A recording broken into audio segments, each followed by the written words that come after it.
Bonjour, bienvenue sur La Voix du Peuple. Aujourd'hui, nous accueillons Patrice Grudet. Bonjour Patrick Grudet, merci, Bonjour.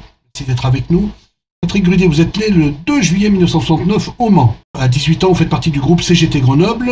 À 24 ans, vous faites partie d'un parti socialiste du Val-de-Marne. À 42 ans, vous faites partie du groupe UNSA, un groupe Paris. Et à 49 ans, donc en novembre 2018, vous faites partie des Gilets jaunes. À 51 ans, vous faites partie du groupe France Libre.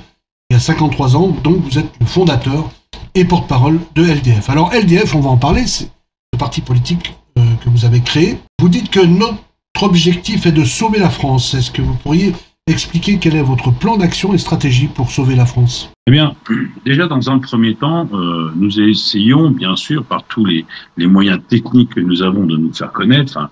Nous sommes présents déjà sur pratiquement tous les réseaux sociaux, tous les supports qui existent. Nous communiquons déjà beaucoup par rapport à ça, mais nous allons continuer. Donc là, on a un meeting qui se passe à Bourges le 12 août. Nous faisons des meetings un petit peu partout en France. Je peux même vous dire que là, vous avez ensuite, après Bourges, vous avez un meeting du Mans. Vous avez Nantes qui se prépare. Il y a Bordeaux. Et on va comme ça avancer crescendo. Donc sur notre site internet, les gens auront les dates et les endroits pour pouvoir s'y rendre. Donc ça, ce sont les moyens qu'on met en place. Et puis on a des actions politiques qui vont commencer bientôt à partir de fin septembre et qui vont évidemment faire un petit peu parler de nous. Donc nous espérons avancer beaucoup plus vite grâce à tout ça. Avec la démocratie directe, vous dites, expliquez-nous un petit peu qu'est-ce que la démocratie directe vue par le parti politique LDF. C'est pas une vue de la LDF. En réalité, c'est que aujourd'hui les gens pensent vivre dans un pays démocratique.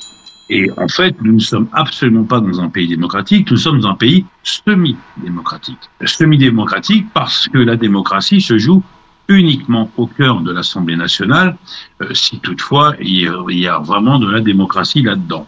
Mais ce sont le peuple français qui va élire des représentants qui, eux, vont jouir de la démocratie au sein de cet hémicycle, c'est-à-dire qu'ils vont faire des propositions de loi, elles seront acceptées ou refusées, et elles seront votées comme ça.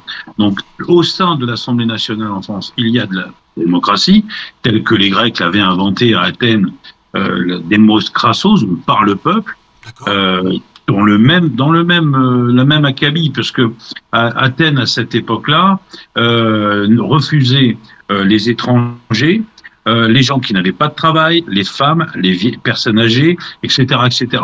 Donc la toge était quand même uniquement réservée à une certaine élite, et ces gens-là, effectivement, décidaient d'une manière démocratique de ce qui devait se passer dans le pays. Nous allons mettre en place, nous souhaitons mettre en place une démocratie directe, c'est-à-dire que seul le peuple a la capacité et la légitimité de décider de ce qui doit se passer dans son pays. C'est l'essence même, c'est l'essence même de la démocratie, ça. Ah ben c'est la base même de la démocratie directe, par le peuple, pour le peuple et avec le peuple. Vous dites gouverner avec le référendum citoyen, donc le RIC. Ce référendum, ça fait un petit moment qu'on n'a pas eu de référendum en France. Enfin, est-ce que le RIC déjà est-il encore applicable dans une France qui se veut en ce moment même si peu démocratique? Et il est évident que la Ve République nous a montré ce qu'elle pensait du référendum et du vote des citoyens.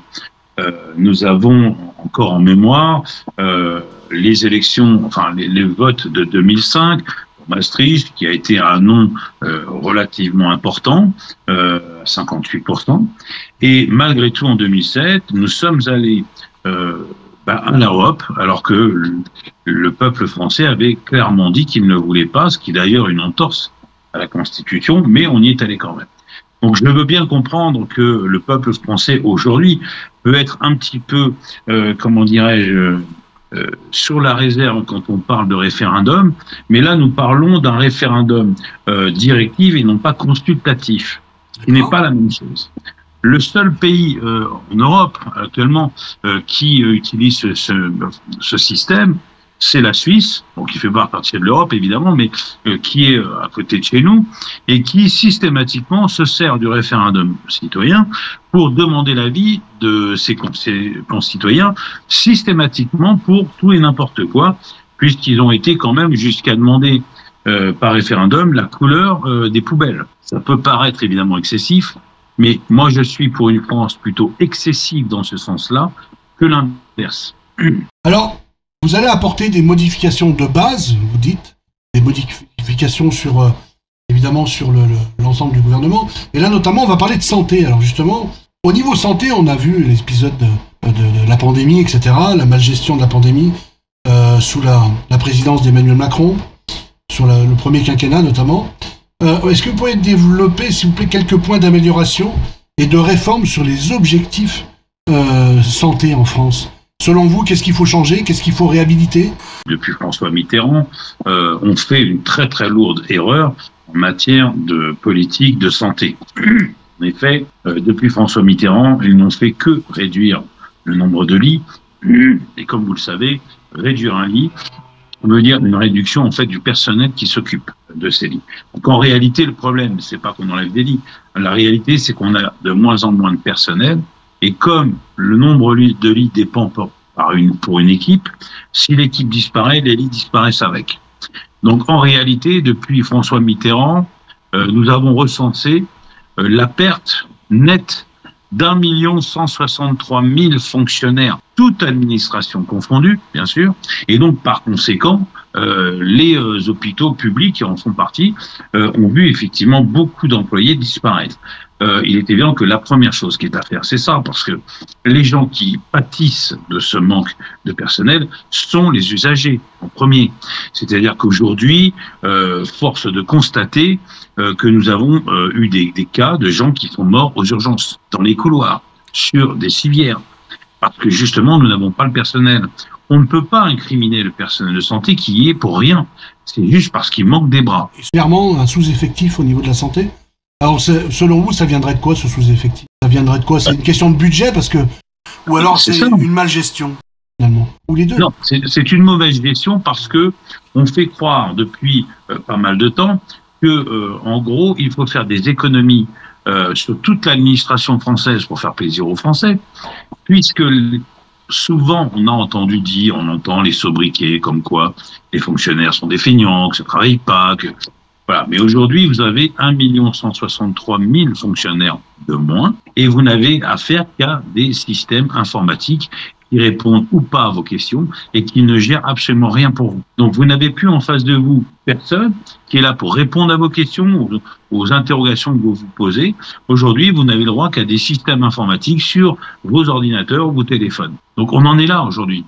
Et donc, la pseudo-économie que l'on a fait depuis 30 ans, en réalité, n'existe pas, puisque ça a permis aux successifs gouvernements installés de dépenser beaucoup plus d'argent pour leur propre compte. C'est ça la réalité. Alors, dans les modifications de base, vous parlez de santé, dans vos plans, vous parlez aussi de l'armée. Et moi, j'avais une question relative à ça. Aujourd'hui, on est dans une période où, effectivement, il y a vraiment un gros problème avec les institutions, enfin, en tout cas de la République, que ce soit la police, que ce soit les pompiers, que ce soit les ambulanciers, etc. On a une espèce de répression constante vis-à-vis des policiers. On a plus de la répression que finalement de la sécurité. Parce que un policier doit garantir la sécurité des citoyens. Aujourd'hui, vraisemblablement, il ne peut pas le faire. Aujourd'hui, il fait beaucoup de répression et il y a beaucoup de violence. Il y a une violence exponentielle au niveau des forces de l'ordre, etc. Donc il y a un problème au niveau sécurité en France. Il y a beaucoup d'homicides volontaires, des deux côtés d'ailleurs. Maintenant, on en voit dans la police, etc. Par rapport au service militaire, par rapport à ces jeunes qui sont sans foi ni loi dans les rues, vous parlez d'armée. Moi, je pose la question à la LDF. Est-ce qu'on doit réhabiliter le service militaire? Alors, la conscription fait partie des propositions. Parce que bien évidemment, la LDF ne fait que des propositions qui doivent être validées par le peuple, par le biais du référendum, évidemment. Mais nous faisons des propositions. Et donc, la première proposition qu'on a, toute première, c'est la conscription pour 12 mois pour les hommes et les femmes de ce pays à partir de la majorité. Vous êtes favorable. Vous êtes favorable. Ah, nous sommes pour à 100%. Okay. Mais nous sommes pour une autre raison. C'est-à-dire que nous sommes pour la défense nationale. Parce que, évidemment, la LDF a plusieurs propositions, sortie de l'Union européenne, sortie de l'OTAN. On demande aussi si les gens veulent rester à l'ONU ou pas. Sortie de l'espace Schengen. Alors, évidemment, au vu des sondages que l'on a et des idées déjà que les gens ont là-dessus, on se dit qu'il va falloir, à partir du moment où on quitte un certain nombre d'organisations, ça a des conséquences économiques. Ça va avoir des conséquences économiques. Ça va avoir des conséquences économiques, mais ça va aussi avoir des conséquences de défense nationale. Oui. Donc du coup, il est nécessaire, parce qu'aujourd'hui, l'armée a tellement été, comment on va dire, malmenée, que nous n'avons plus les effectifs qu'on avait quand moi j'étais militaire. Nous étions 587 hommes en moyenne, 587 000, pour défendre le pays, plus la conscription. Aujourd'hui, nous en sommes très très loin, car aujourd'hui, on va pas se mentir, la force active des régiments actifs et tactiques sont entre 100 et 70 000 hommes, c'est-à-dire infanterie, cavalerie, artillerie, légion étrangère, infanterie de marine. Enfin, on est très très peu. On n'est pas la plus grande puissance du monde, ça c'est clair. Non, mais c'est évidemment pas le cuisinier du porte-avions qui va venir place de la République avec son HK pour défendre la nation.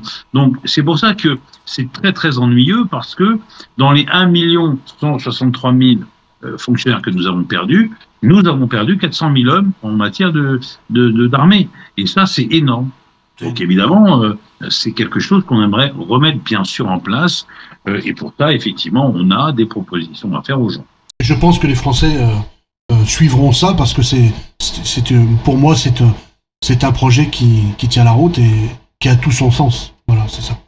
Alors, on va parler d'éducation nationale, et ça aussi, c'est un vrai problème. On a cette fameuse loi qui protège les élèves, qui sont très souvent irrespectueux envers l'éducation, enfin envers évidemment les professeurs et puis tout le système éducatif. Alors les lois qui protègent ces fameux élèves, qui brident finalement le champ d'action des professeurs, et sur les méthodes efficaces qui avaient été employées avant, comme par exemple, je suis un petit peu argotique, mais un coup de pied aux fesses, ou alors ou peut-être une punition qui serait adéquate pour éventuellement essayer d'inculquer aux élèves les bonnes manières. Alors, le policier, pareil, apprendre, parce que le professeur, il a un rôle d'éducation aussi. Comment bien se comporter envers ses parents, en classe, tout ça, c'est la base de la discipline. Dans l'ancien temps, je pense que vous avez connu, M. Grudet, il y avait une discipline en classe, on avait l'appréhension, on avait peur du professeur, on respectait le professeur, et si jamais on avait le malheur de dire qu'un professeur nous avait punis, je pense que les parents pouvaient se déplacer à l'école et puis nous en mettre une autre devant tout le monde. Clairement, on ne sait plus ce qui se passe. Il y a une loi qui protège les élèves. Par rapport à ça, est-ce que vous avez un plan pour que cette loi elle soit un peu plus allégée, parce que l'éducation, c'est important. Et aujourd'hui, il y a un fléau en France, sur ce pays, qui est au bord du chaos. Il y a des enfants, des adolescents qui sont sans foi ni loi. Qu'est-ce que la LDF compte faire sur ça? Alors, il faut déjà, reprendre en vue la situation à une certaine époque. Quand vous alliez dans les villages, dans les petites villes autour de chez vous, les figures emblématiques du village, c'était pas compliqué, c'était Monsieur le maire, le médecin et l'instituteur. C'était en règle générale les trois personnes importantes du village, de la ville. Le garde champêtre. Le garde champêtre, mais lui qui était un exécutant, on va dire. Mais en matière de réflexion et de conseil vers qui on allait, c'était ces trois personnes-là. Parce que elles représentaient quelque chose, une éminence au niveau du village. Voilà, une importance. La LDF préconise, alors déjà en matière de l'éducation nationale, elle préconise le programme de 1958 à 1962, pour une raison simple, c'est que même d'avant-guerre, vous aviez les élèves qui à 14 ans passaient le certificat d'études, qui était d'un autre niveau que le bac aujourd'hui. Ils étaient dans des classes de plus de 45 élèves et ils y arrivaient très bien. Pourquoi aujourd'hui toujours avec soi-disant des programmes et des systèmes beaucoup plus pensés, réfléchis, améliorés. Dans une classe de 25, on n'y arrive pas. On se dit qu'on a forcément perdu quelque chose en route. Et nous aimerions revenir à des bases. Et effectivement, il est très important de récupérer une certaine discipline. C'est-à-dire que le professeur reste l'entité de base dans l'école, que bien évidemment, personne ne peut venir à l'encontre de cette entité et que les parents, alors je suis bien sûr évidemment au regret de dire que les parents évidemment ont perdu leurs droits parentaux et par conséquent ne peuvent plus tellement agir sur leurs enfants et qu'on estime que l'éducation nationale devrait faire le travail à leur place, alors que pas du tout. L'éducation nationale est là pour instruire nos enfants, pas les élever. Donc ça doit rester la part des parents. Et donc l'instituteur, la maîtresse... Donc responsabiliser les parents, qui se sentent beaucoup plus responsables de leurs enfants. Ah oui, mais c'est surtout qu'il faut redonner, le droit parental aux enfants. Et s'ils ont besoin d'un coup de pied aux fesses pour aller mieux, il faut leur mettre un coup de pied aux fesses. Absolument. Mais ça n'est pas aux professeurs d'assumer l'éducation des enfants. Alors moi, je ne pense pas que ça vienne que de ça, que les parents n'interviennent pas sur leurs enfants. Pas cette crainte de cette loi qui protège l'enfant, parce que l'enfant porte plainte maintenant. J'ai entendu ça, hein. L'enfant porte plainte. Je pense aussi qu'il y a vraiment une montée de violence et de laxisme des parents en même temps, en parallèle. Je pense qu'il y a une mentalité qui a changé. Cette mentalité, elle va du mal en pire. Et ça va être compliqué de canaliser ça, si ce n'est que d'instaurer des punitions, des sanctions au niveau des parents pour qu'eux se responsabilisent. Quand vous faites pousser, mettons, on va dire, un pied de tomate, vous avez un tuteur et à chaque 5 cm, vous guidez ce plant de tomate sur ce tuteur et vous l'attachez pour qu'il puisse se dresser et s'élever. Si vous ne faites pas ça, le plant de tomate se couche sur le sol et la plupart du temps, les tomates pourrissent. Voilà. Donc, ce qu'il est nécessaire de faire aujourd'hui, c'est qu'on fasse comprendre à nos enfants que depuis tout petit, il y a des règles, il y a une discipline, il y a des choses à apprendre. Ils sont nécessaires pour toute une vie. Vous commencez tout petit, vous rentrez en école maternelle et on commence à vous apprendre les bases. On commence à vous sociabiliser avec les autres et vous apprendre comment réagir avec les uns et les autres. Ensuite, vous avez l'école. L'école où on vous apprend des choses, on vous donne des devoirs à faire à la maison.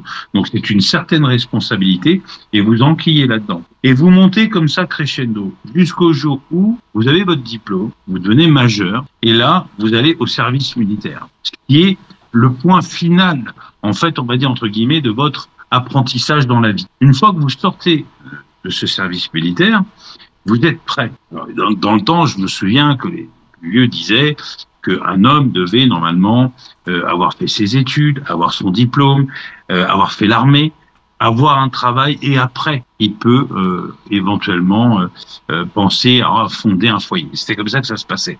Mais c'est un petit peu ça la vie. Quand vous passez par toutes ces étapes, normalement, le jeune qui rentre dans la vie, qui va commencer à avoir un travail, il commence sur de bonnes bases.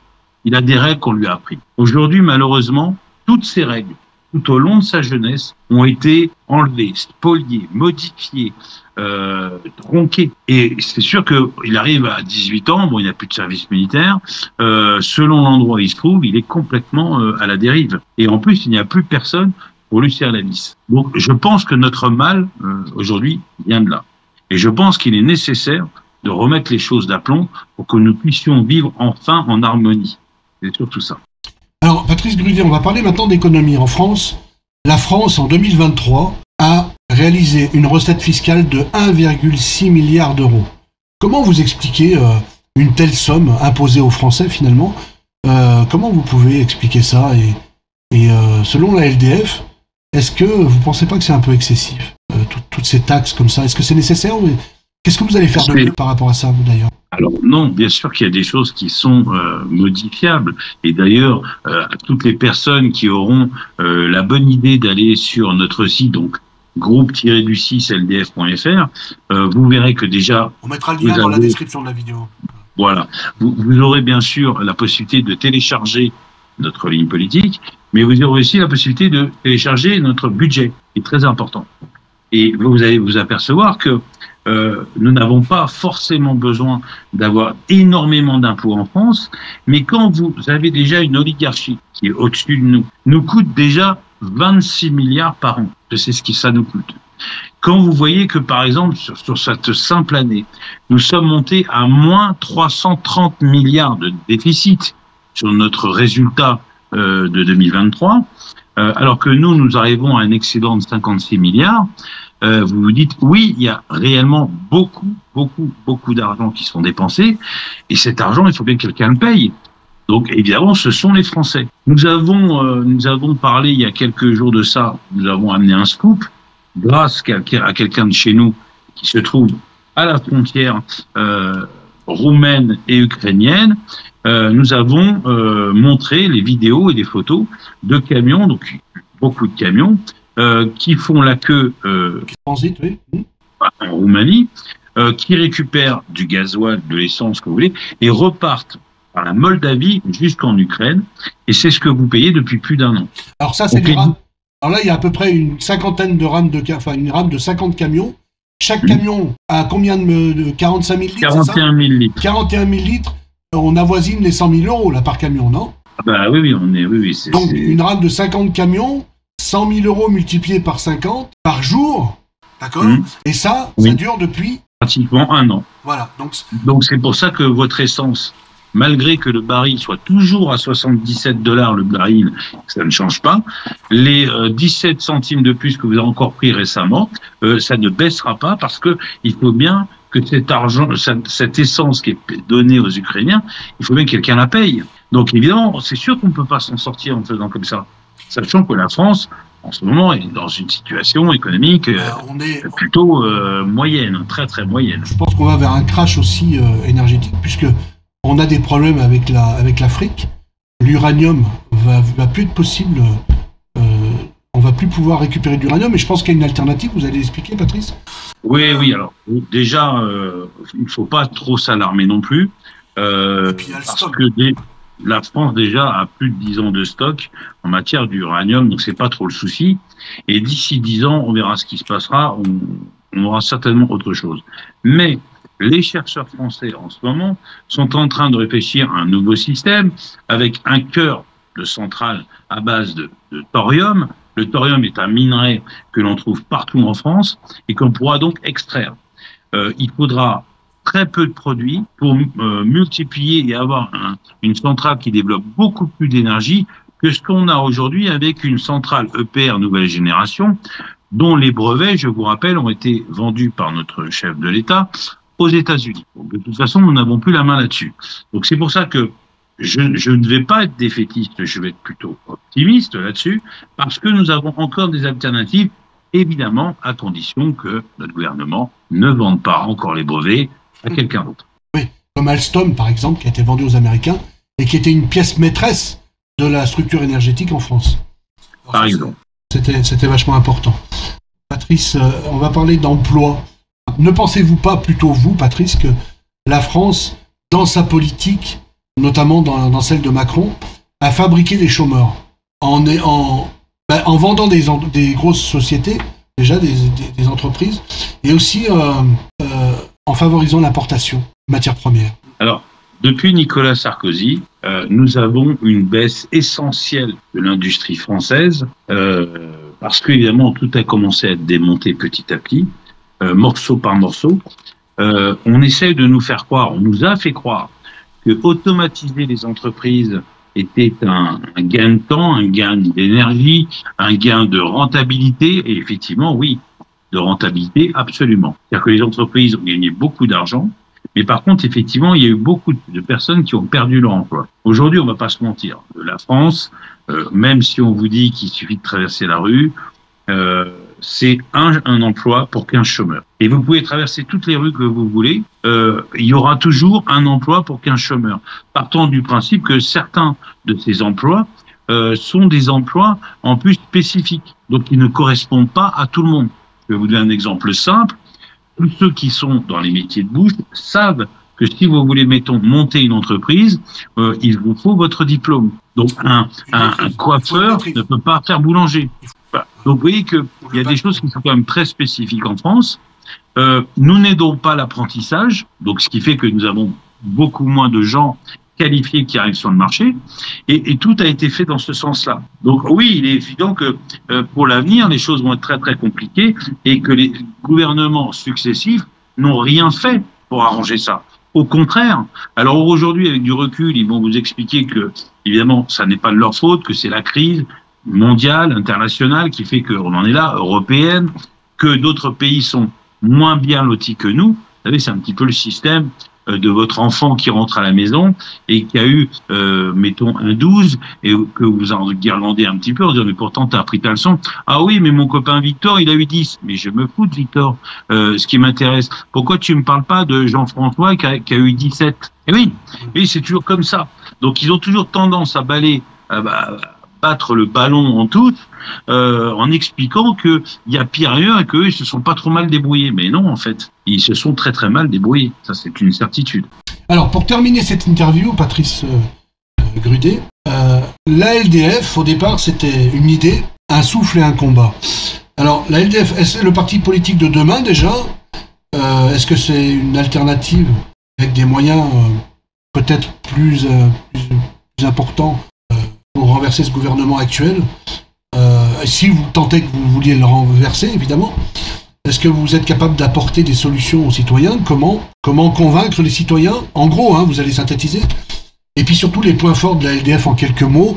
Et puis vous nous expliquerez, pour terminer, comment ça vous est venu de faire ce parti politique LDF. Alors, tout d'abord, nous allons renverser personne. C'est-à-dire que nous sommes un parti légitime, un parti politique référencé au journal officiel, et nous faisons les choses d'une manière légitime. Voilà.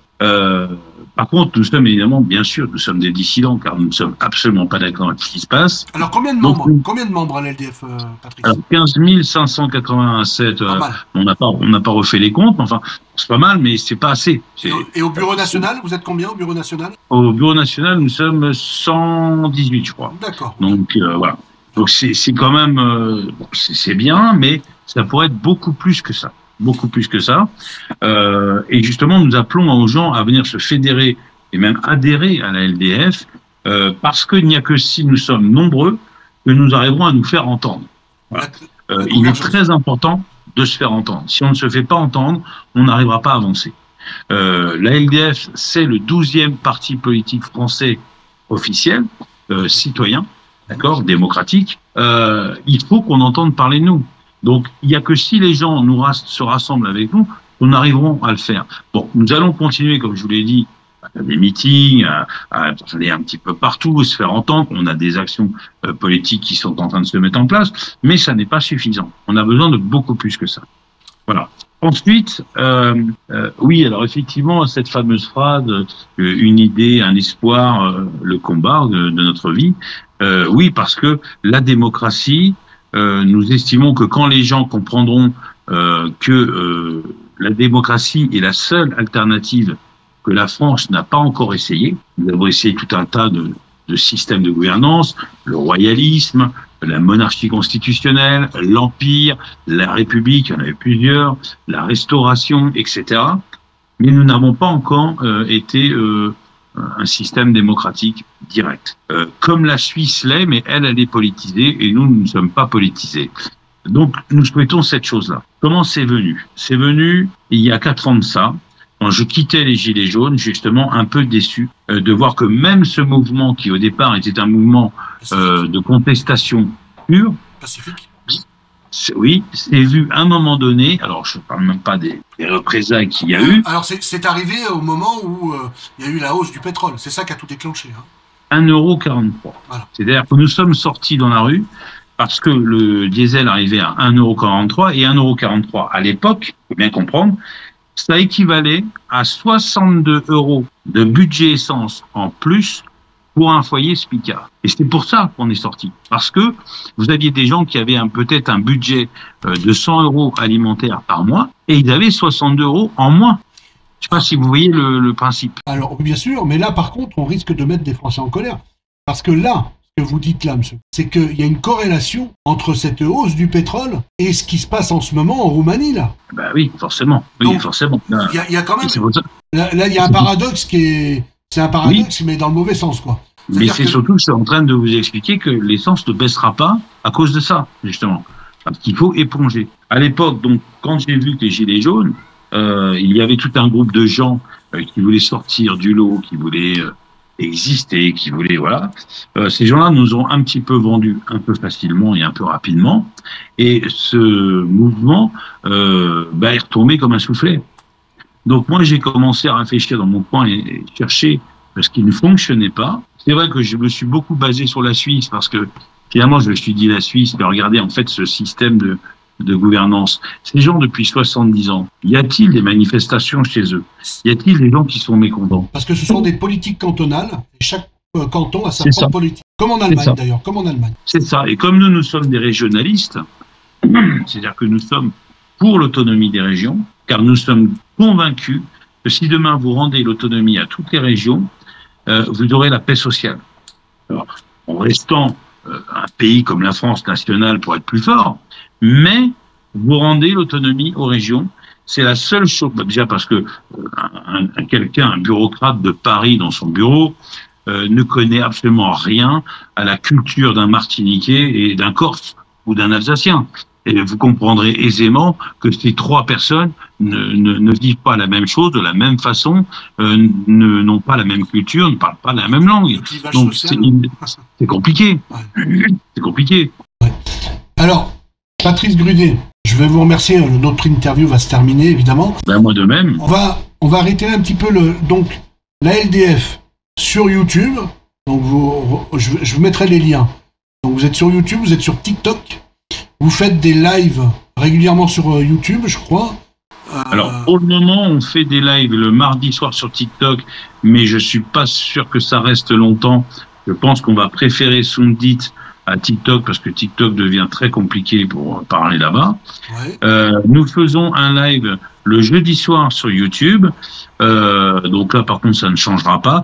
Qui est pour le moment retransmis sur TikTok, mais je pense qu'il sera retransmis ou sur Facebook ou ailleurs, ça sera beaucoup plus efficace. Et enfin, pour finir, le mot de la fin, c'était pour vous dire quel est l'avantage de choisir la LDF. La LDF a une légitimité que n'ont pas les autres, c'est que nous ne voulons pas du pouvoir. Donc, aucune personne de chez nous ne briguera de mandat ou ne veut être président ou quoi que ce soit. Donc, c'est ce qui en fait notre légitimité. C'est que nous agissons vraiment pour les Français, ce qui n'est pas le cas des autres, puisqu'ils veulent le pouvoir. Voilà. Donc, ça ne sera pas une gouvernance, mais plutôt un service, finalement. Oui, ben nous, on considère ça comme une vacation nationale. D'accord. Liberté démocratique française. Patrice Grudet, qui était venu témoigner aujourd'hui, nous expliquer ce que c'était, du moins la LDF et le parti politique. Je vous remercie d'avoir été là et d'avoir expliqué tout ça. N'hésitez pas à venir adhérer à la LDF. C'est un projet ambitieux et peut-être une solution de demain. Je vous laisserai découvrir évidemment le contenu du site internet de la LDF, la politique LDF, et puis comme l'a expliqué Patrice, avec une présentation des membres du Bureau national et puis beaucoup d'autres choses. Absolument. Quant à vous, abonnez-vous à La Voix du Peuple, vdv.tv. C'était Patrice. Je vous remercie et je vous dis à très bientôt. Merci à vous. Au revoir. Merci à vous.